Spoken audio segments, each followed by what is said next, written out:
सब्रवाल इस बीच मेरे साथ जुड़ चुके हैं, उनसे जरा करते हैं बातचीत मार्केट के रिगार्डिंग। संदीप जी, बहुत बहुत शुक्रिया, थैंक यू वेरी मच समय देने के लिए। आपकी आज एक स्क्रीन टर्मिनल की होगी और दूसरी स्क्रीन मैच की, कुछ ऐसा है या फिर आप ज़्यादा मैच नहीं देखते? मैं सिर्फ मैच ही देख रहा हूँ, टर्मिनल नहीं देख रहा।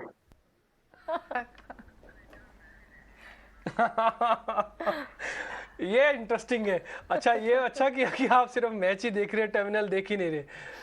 अच्छा संदीप जी, फिर एक बार बताइए, जब टर्मिनल आप देखोगे आज के मैच के बाद तो फिर क्या देखोगे?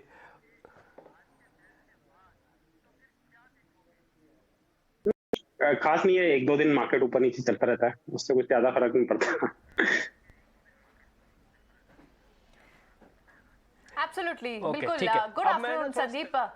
क्वेश्चन मेरे को आपसे पता करना है। हाँ, ये स्पेसिफिक क्वेश्चन संदीप जी मेरा यही था कि इस समय बाजार के अंदर जो प्रॉफिट बुकिंग हो रही है, मैं टेक्निकल्स की बात ही नहीं कर रहा, मैं सिर्फ सेंटिमेंट्स पे आ रहा हूँ। जैसे कहते हैं ना भाव और भावना, मैं सिर्फ सेंटिमेंट्स पे आ रहा हूँ। आपको ऐसा लगता है कि आप बाजार के अंदर कोई बड़ा कट या बड़ी प्रॉफिट बुकिंग ड्यू है, या फिर ये तो ड्यू कोर्स ऑफ टाइम है, 200-500 पॉइंट तो छोड़ दीजिए, तो एडजस्ट होते रहेंगे मार्केट में? या नियर टर्म में अगर करेक्शन आएगा तो ऐसी ही उम्मीद है कि मतलब कुछ 100 पॉइंट हो सकता है, क्योंकि सीजनैलिटी वगैरह भी के हिसाब से भी अगर आप देखिए हिस्टोरिकली पिछले 25 साल 50 साल की भी हिस्ट्री देखिए तो दिसंबर नॉर्मली ऐसा महीना नहीं होता जब मार्केट में बहुत बड़े कट्स आते हैं। तो नॉर्मली अगर तो मार्केट या तो स्टेबल रहता है या थोड़ा ऊपर जाता है दिसंबर में। तो नवंबर में अगर थोड़ा बहुत कट भी आता है, दिसंबर नॉर्मली स्टेबल मंथ रहता है। तो अगर कोई बड़ा करेक्शन मार्केट में आना है तो वो अगले साल ही आएगा, मुझे लगता है। ऑलराइट, ठीक है। बिल्कुल संदीप, लेकिन जिस तरह के इस वक्त Q3 नंबर्स आए, आप तो ऑलमोस्ट सारे निफ्टी कंपनीज के नंबर्स आ गए, सिर्फ एक ONGC को छोड़ दें आप। नंबर्स को आपने कैसे एनालाइज किया? कुछ सेक्टर्स और पॉकेट्स में तो बहुत क्लियरली आपको दिखा कि Q3 से सेंटिमेंट सुधरेगा और वहाँ डेंट भी पड़ रहा है, मार्जिन पर प्रेशर है, चाहे सीमेंट हो, FMCG हो, टेक कंपनीज में आपको दिख रहा है वहाँ पर नंबर्स ग्लोबली भी अच्छे नहीं आए।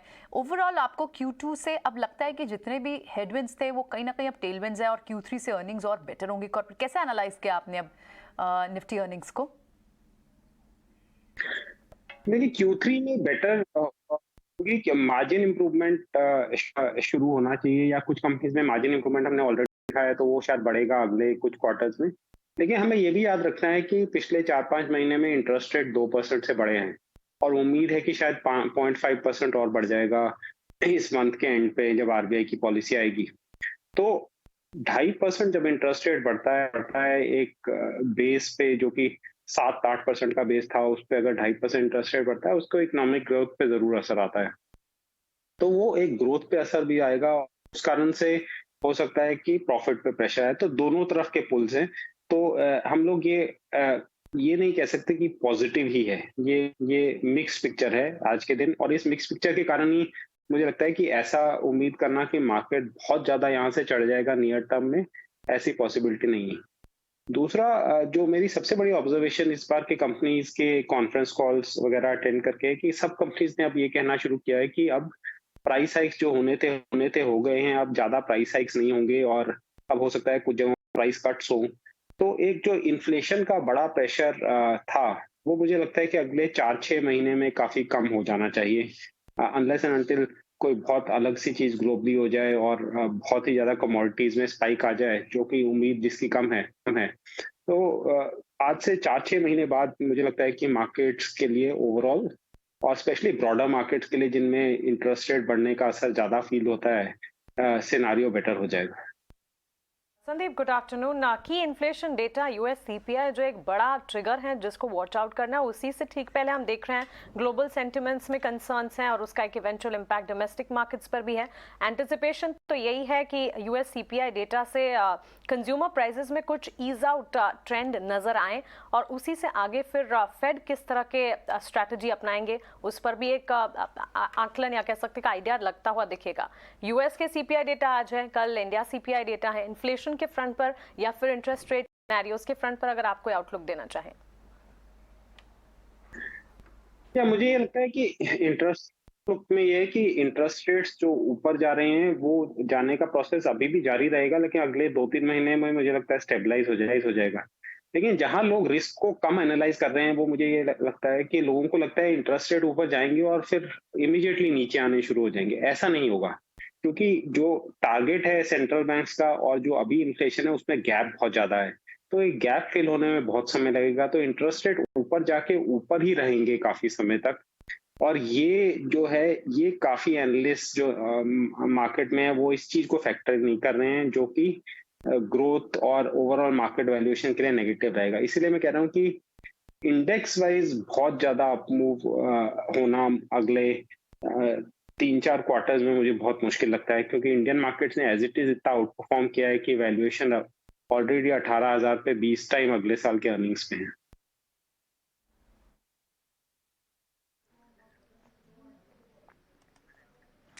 ओके, ठीक है। संदीप जी, एक चीज़ मेरे को आपसे और पता करनी है। ये जो रुपया मजबूत हुआ है, इससे जो रुपये वाली कंपनी है जिसको रुपये डिनोमिनेशन में फ़र्क पड़ता है डॉलर रुपये इक्वेशन से, उनके लिए कितना बेनिफिशियरी हो रहा है? क्योंकि अब खबर ये भी है कि आगे चल के अगर डॉलर इंडेक्स थोड़ा और नीचे आता है तो रुपया और भी स्ट्रांग हो सकता है।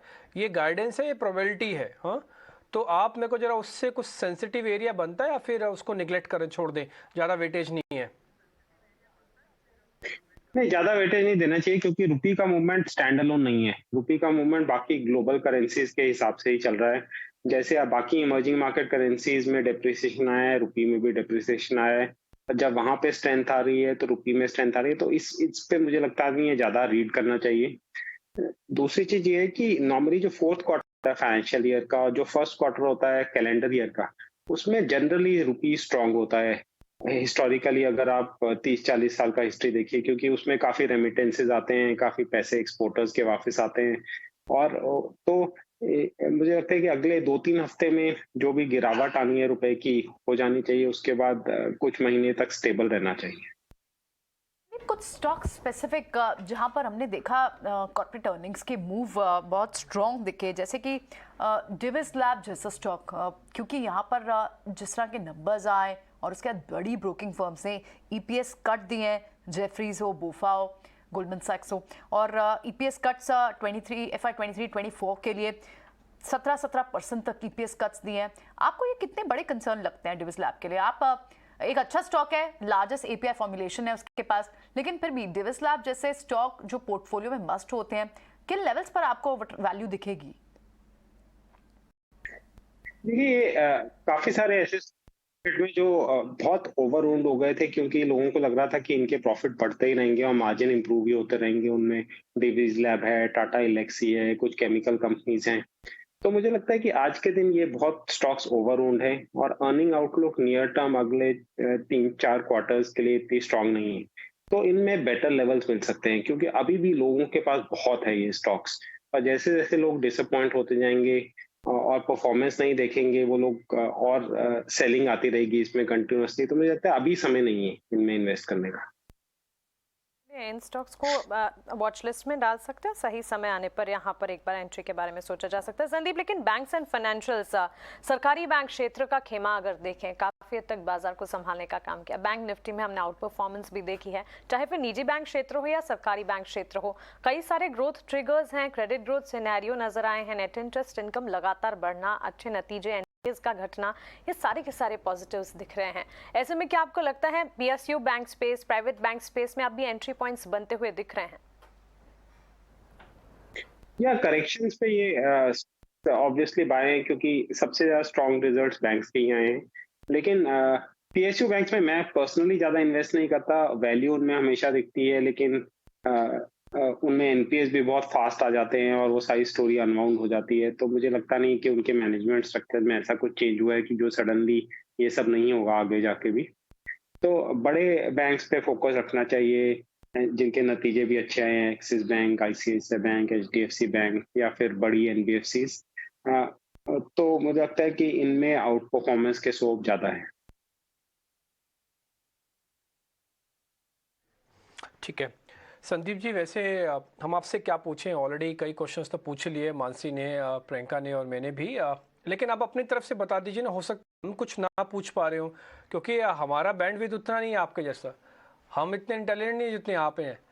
तो इसलिए आप ही खुद से बता दीजिए कि ये चीज़ बहुत अच्छी है, इस पर ध्यान रखना, और ये चीज़ थोड़ी ख़राब है, इससे फ़िलहाल दूर रहना। हो सकता है वहाँ तक जा ही ना पा रहे हो। या स्पेसिफिक स्टोरीज अच्छी रहेंगी, जैसे ऑटोज में आज हम देख रहे हैं टाटा मोटर्स के पीछे पीछे M&M और मारुति में भी सेल ऑफ आ रहा है, लेकिन इन कंपनीज की स्टोरी अलग है टाटा मोटर्स से। टाटा मोटर्स के पास JLR है जो उनको कंटिन्यूसली अंडर परफॉर्मेंस दे रहा है, जबकि M&M और मारुति अच्छा कर रहे हैं। तो टाटा मोटर्स के फॉल के कारण जो उन स्टॉक्स में फॉल आ रहा है वो एक अपॉर्चुनिटी देता है इन्वेस्टर्स को। ऐसे ही मुझे लगता है कि इस समय टायर स्टॉक्स में अपॉर्चुनिटी धीरे धीरे बन रही है, एक्यूमुलेट किए जा सकते हैं, क्योंकि इनके रॉ मटेरियल प्राइस काफी नीचे आए हैं और इस क्वार्टर के नतीजों के बाद स्टॉक्स में थोड़ा सेल ऑफ आया है, लेकिन ये थर्ड और फोर्थ क्वार्टर में इनके काफी मार्जिन इंप्रूवमेंट का स्कोप है। तो यहाँ पे स्टोरी मुझे ठीक लगती है। तो यहाँ पे लोग अगर जब भी मार्केट में अच्छा करेक्शन आता है एक्यूमुलेट कर सकते हैं। ठीक है, एब्सोल्युटली। तो कई सारे स्टॉक्स पर और सेक्टर्स पर आपने राय दी संदीप, बहुत बहुत शुक्रिया आज इनसाइट्स शेयर करने के लिए। आपसे फिर जल्द ही बात होगी। मार्केट्स इस वक्त वापस रुक करें अगर